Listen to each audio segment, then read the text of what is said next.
欢迎来到小黑的制作工坊，这是从零开始玩车床的第4期视频了。今天我们不讲理论，要开始车床的第一次切削。我会非常详细的教你们如何车断面、车外缘以及实操，告诉你们要如何提升表面的光洁度和车床断屑的一些技巧。这一期非常的干货，一定要点赞、关注、收藏。这次演示的材料是40铬钢，直径是50毫米。前几期我有教过如何装夹弓箭，如果没有看过的话，可以去我的主页看。把弓箭夹好之后，我们先来对刀。对刀的方式有很多种，我这种最方便。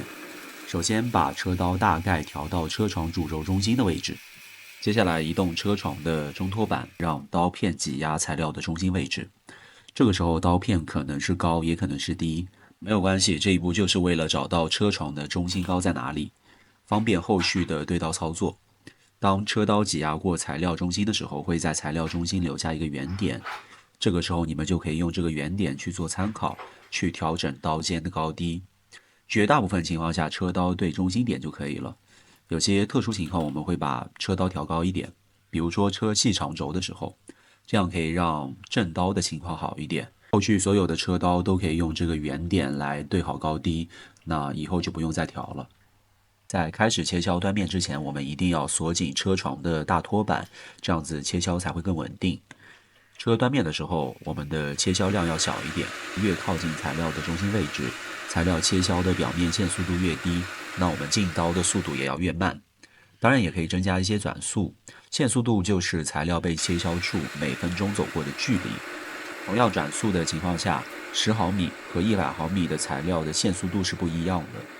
每个不同的刀片都有不同的切削参数，这个参数可以去通过刀片的信息去了解。好了，恭喜你已经学会了车床的断面切削。接下来我们开始车外缘，我会教你们如何把外缘车亮，教你们通过看铁屑的状态来分辨加工是否合适。首先在弓箭旋转的时候，用车刀轻轻的触碰弓箭，当车刀碰到零件之后，就可以归零手轮，这样后续的加工就会方便很多。接下来启动主轴，按下大托板的走刀手柄，我们开始第一次外缘切削。切身是0.5毫米单边，转速是300转左右。那推算过来的话，线速度是在47米每秒左右。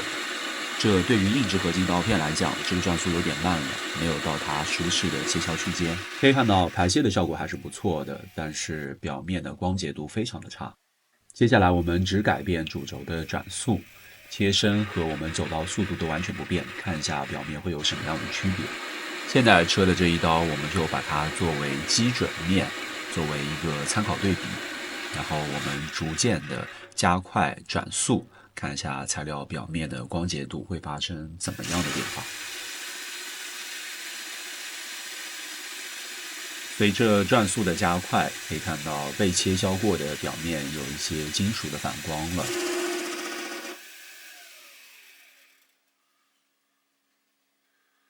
那我们继续加快一下转速，看看表面是不是会变得更亮一些。这个金属表面的反光，我感觉还不错，已经到了可以用的地步了。那是不是转速越快的话，表面的光亮度就会更高呢？我们继续往下看。从这里我们可以很明显的感受到铁屑没有那么容易断屑了，它变得细长，容易缠绕。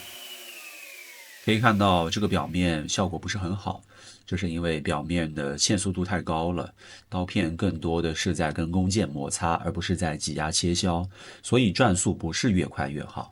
知道了转速对表面光洁度的影响之后，接下来我们换上金属陶瓷刀片。可以发现同样的加工参数情况下，金属陶瓷刀片加工出来的亮度是最高的。所以在遇到很难车亮的弓箭的时候，我们可以换上金属陶瓷刀片，然后用锋利一点的、尖锐一点的刀片，可以减少摩擦。接下来我们一起来看转速对切屑形状的影响。我会在加工的过程中慢慢的加快转速，可以发现随着转速的增加，断屑变得越来越困难，直到完全不断屑。切屑的形成会和材料、转速进给刀片的槽型等等做影响。如果你们想知道详细的话，可以留言告诉我，后续我会拍摄视频。在日常的加工中，我最喜欢的就是这样的 C 型铁屑，方便打扫，也方便带走热量。觉得视频有用的话，要点赞、收藏、评论，真的很感谢你。我们有一个玩家群，可以一起来交流，欢迎你的加入。我是小黑，我们下期再见。